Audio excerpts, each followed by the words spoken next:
Og vi ser, hvordan man kæler noget af en kanin i dag. Ja, det tager jeg som et ja. Så tager man den, og så kan man sådan sidde og kæle med ham her.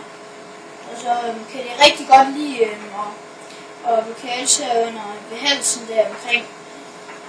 Fordi der har de rigtig svært med at klø sig. Det er derfor, at næsten alle dyr jeg tænker også sådan her med sin bagben. Fordi de har svært med det. Og de klør. Men vil I se, hvordan man løfter en kniv? Så tager man sådan, så er det sådan lidt fat ved.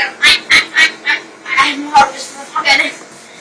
Så tager man, så, og sådan her. Så er der også en til noget mere. Og sådan her.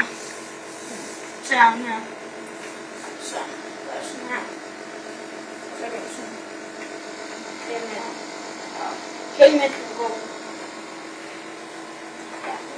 Ja. Og vil du se, hvordan man kæler med... Det kæler...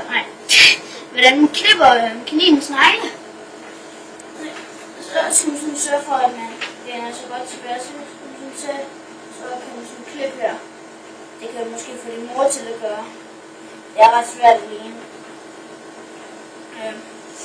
Og det var det. Så skal man altid huske, at det er lidt dumt at kilde her, fordi der er kaniner, rigtig kaniner. Og hvad den her ikke er. Det er det fleste. Og det var det for i dag.